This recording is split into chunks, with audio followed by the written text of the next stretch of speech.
ओम शांति मंगेश भाई। ओम शांति चेतन भाई जी। हम आज ज्ञान चर्चा में स्व उन्नति के लिए हम चिंतन कर रहे हैं। जैसे कल की हमने मुरली सुनी थी प्यारे बाप दादा की, बहुत ही पावरफुल। हाँ जी। ऐसा लग ही नहीं रहा था कि साकार मुरली है, ऐसा लगता है अव्यक्त बाप दादा स्वयं आकर हमें बहुत साक्षात स्वयं सुना रहे हैं। बिल्कुल। और अनुभव करा रहे हैं। बहुत धारणा युक्त मुरली, हर पॉइंट जैसे कि देही अभिमानी क्या होता है, उसकी क्या निशानी होनी चाहिए, आपस में बहुत रूहानी प्रेम हो। तो हम अपने आप में भी चेक करते हैं कि क्या हमारे आपस में बहुत प्रेम है, चाहे कोई कैसी भी आत्मा है, लेकिन उसके साथ हमारी प्रेम होना चाहिए। कभी किसी की खामियां कमजोरी नहीं देखना, ये जो देही अभिमानी की निशानी जो बाबा ने बताई है। माना जो यदि हम हमारे संकल्प में भी कभी किसी को दुख नहीं दे सकते, सुखदाई होंगे। ये बाबा की खास कल की मुरली थी। उनकी खुशी तो सदा रहेगी ही, आपस में कभी मतभेद में नहीं आएंगे। एक बाप के सिवाय बुद्धि और कहीं तरफ जाएगी नहीं, अपकारियों पर भी उपकार करेंगे। ये प्यारे बाबा की मुरली थी। और देह अभिमान से कितनी सारी बीमारियां आती हैं, वो भी बाबा ने खास हम बच्चों को बताया था। खुशी की खुराक के बारे में भी बाबा ने बताया था कि कैसे हम दूसरों को खुशी, मानो स्वयं पहले खुशी जब तक ना हो तब तक हम दूसरों को भी खुशी नहीं दे सकते हैं। तो ये कल की मुरली थी। और आज की मुरली है 11 अगस्त 2026, जो जैसे अभी सीजन चल रहा है, बरसात का सीजन चल रहा है। तो आज की मुरली बरसात के ऊपर है पूरी। अच्छा, ज्ञान वर्षा कि जैसे कैसे बादल आते हैं और फिर भरपूर होते हैं, बरसते हैं, उसके बारे में। तो आज की मुरली का जो मतलब सार रूप में है जो आज की, कि बाबा से योग लगाकर ज्ञान में से भरपूर बनो, देह अभिमान से बचो और ज्ञान के बादल बनकर रूहानी सेवा का वर्षा करो। और बाबा का आज का मुरली का विशेष स्लोगन है कि पहले स्वयं करके दिखाओ, फिर दूसरों को बताओ। हाँ। ये आज की मुरली का खास ये है। तो जैसे बादल बरसते हैं ना, तो उसके लिए बाबा खास कहते हैं क्या ज्ञान केवल सुनने और समझने के लिए नहीं है, दूसरों को रिफ्रेश करने के लिए होता है। पहले ज्ञान से पहले अपने आप को भरपूर करो, ये सूत्र है ज्ञान का। फिर समझो उस बात को, फिर दूसरों को समझाओ, फिर दूसरों को भरपूर बनाओ। ये है ज्ञान का। जैसे सागर से वाष्प होके बादल बनता है ना, फिर उसके बाद बादल बन के फिर बरसता है, फिर उससे धरती हरी भरी होती है। ऐसे ही ये ज्ञान है। बाबा से हम ज्ञान लेते हैं, योग, फिर ज्ञान की शक्ति से, योग की शक्ति से हम भरपूर होते हैं, फिर स्वयं में धारण करते हैं, फिर हम सेवा द्वारा ज्ञान की बरसात करते हैं, जिससे आत्माओं का जीवन हरा भरा बन जाता है। ये मतलब बहुत सीक्वेंस चक्र है, बहुत अच्छा चक्र ये है। तो बहुत अच्छी आज की बाबा की मुरली है, जो है बादलों का काम है बरसना, मुरझाए हुए पौधों को रिफ्रेश करना, कल राठी जमीन को सब मतलब हरी भरी बना देना। तो बाबा खास कहते हैं कि सारा दिन हमें यही ख्याल चलता रहे कि कैसे हम दूसरी आत्माओं को जगाएं, मतलब ज्ञान से भरपूर करें, कैसे हरा भरा करें। इसलिए बाबा कहते हैं कि सबको प्रेम से दो बाप का परिचय सबको देना है। ये मेन बात है कि एक होता है हद का बाप, दूसरा होता है बेहद का बाप।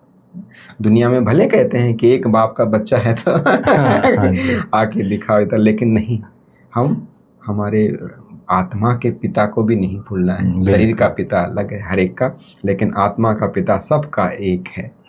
तो बाबा की आज की मुरली खास ज्ञान बरसात भरकर, क्योंकि जब तक हम ज्ञान से भरपूर नहीं होते हैं तब हम दूसरों को भी भरपूर नहीं कर सकते हैं।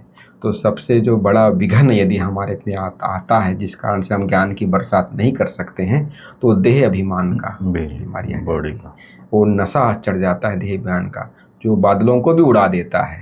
तो आत्मा के पास मतलब भले ज्ञान का भी वर्षा है, अनुभव भी है, क्षमता भी है ज्ञान को माना सुनने सुनाने की, धारण करने की, लेकिन उसमें क्या होता है, यदि देह अभिमान आ गया तो यदि सेवा के बजाय सर्विस होने के बजाय कई बार डिस सर्विस भी हो जाती है।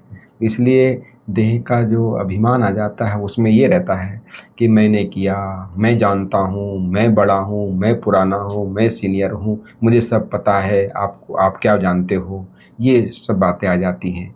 फिर उसलिए बाबा खास कहते हैं हमें रूहानी नशा होना चाहिए कि मुझे विश्व नवनिर्माण के लिए बाबा ने मुझे निमित्त बनाया है, जिससे बहुतों का मुझे कल्याण करना है ना, लेकिन करन करावनहार बाबा है ना, मैं नहीं हूँ, मेरे द्वारा भले बाबा करा।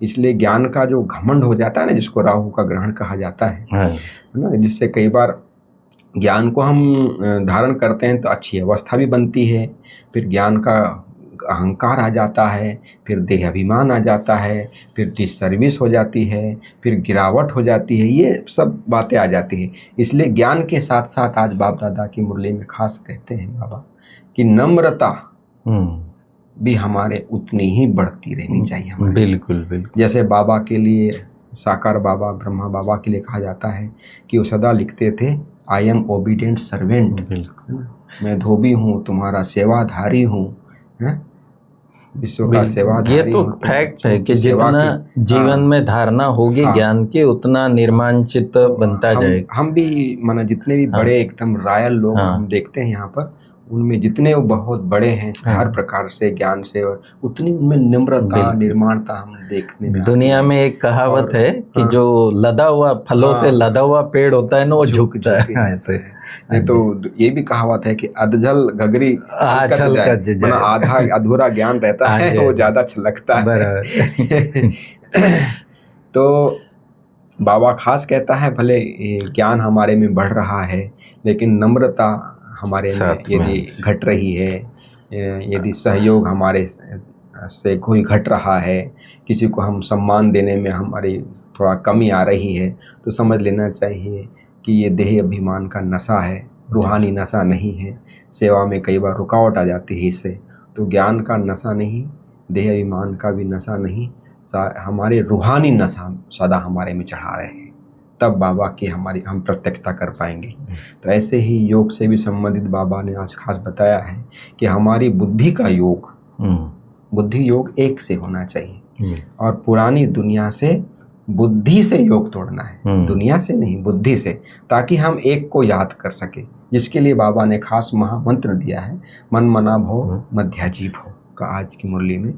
तो आप इसलिए बाबा खास कहते हैं एक पॉइंट सबको समझानी है कि अपने को आत्मा समझ, मुझ एक बाप को याद करना है ना। कल की मुरली में भी था ना कि आत्मा बाबा को समझ से, है ना, और बहुत ज्ञान सहित समझ से बाबा को याद करना है, प्यार से समझ से, और आध्यात्मिकता को समझते हुए याद करना है। शब्द नहीं आ रहा है, उकीर शब्द एक बाबा ने यूज किया था चेतन भाई। बाबा ने कहा कि बहुत खुशी, उमंग से, जैसे उमंग से याद करना चाहिए। तो ऐसे ही बाबा की आज की मुरली भी है कि भाई अपने को आत्मा समझ एक परमपिता परमात्मा को याद करना है, देह सहित देह के जो भी देह धर्म है सबको भूल एक बाप को याद करना है। इससे याद को योग अग्नि कहा जाता है। योग अग्नि से जो अग्नि मतलब विकर्म जिससे विनाश होते हैं, इसलिए बाबा कहते हैं बाबा से प्यार और योग के बिना ज्ञान अधूरा हो जाता है। यदि बाबा से प्यार है, योग है, तो ज्ञान से हम भरपूर रहते हैं ना। तो ऐसे ही बाबा हम बच्चों को आज खास कह रहे हैं कि आत्माभिमानी बनना है, जो संपूर्ण निर्विकारी है, जो पवित्रता की जो बाबा ने आज देवी गुण धारण किया है, बताया देवी गुण धारण करने के लिए खास बाबा ने आज कहा है पवित्रता को अपने आप में पूरा धारण करना है। इसलिए इस पुरानी शरीर से, पुरानी दुनिया से बेहद का वैराग्य है। तो ये बाबा की आज की खास मुरली में थी। और आज के जो अव्यक्त इशारा में भी बाबा ने आज खास कहा है, माना वरदान में, कहना करना समान, पहले अपने आप को बनाना है, पहले स्वयं करना है, फिर दूसरों को बताना है। यदि हम दूसरों को बताते हैं और हमारे में पवित्रता नहीं है, योग नहीं है, सेवा नहीं है, देवी गुण की धारणा नहीं है, तो वो केवल एक कुक्कड़ ज्ञान हो जाता है। लेकिन बाबा ने कहा है कि स्वयं को जीवन में लाना है इन बातों को, तो हम सर्विस कर पाएंगे। यदि हम नहीं लाते हैं तो सर्विस के बजाय डिसर्विस हो जाती है, सेवा की क्वालिटी भी बढ़ जाती है। यदि सच्चा सेवाधारी वह जिसने अपनी कथनी और करनी को समान, बिल्कुल, ये आज के वरदान ये था। तो इसलिए बाबा खास कहते हैं हम बच्चों को कि संपूर्ण निर्विकारी बनना, ये पहला हमारे में अपने आप में पवित्रता का गुण धारण करना है। ये जो मृत्यु लोक से अमर लोक में जाने की जो यात्रा है, उसमें पवित्रता हमारा मेन साधन है, जिसके आधार पे हम पूरे सब गुण स्वतः इसमें आ जाते हैं। ये बीज है, समझ लीजिए। इसलिए बाबा खास कहते हैं जो काम महाशत्रु है, इसको मतलब कर्मों की तो बात दूर रही, स्वपन व संकल्प में भी ना आए। इसलिए बाबा खास हम बच्चों को भाई भाई की दृष्टि, कल की मुरली में भी था कि भाई भाई की स्मृति एकदम पक्की करनी है हमें, तब हम देही अभिमानी बन पाएंगे। इसलिए बाबा खास कहते हैं इस बात में बहुत मेहनत करनी है। आत्म अभिमानी बनने में का मासी का घर नहीं है।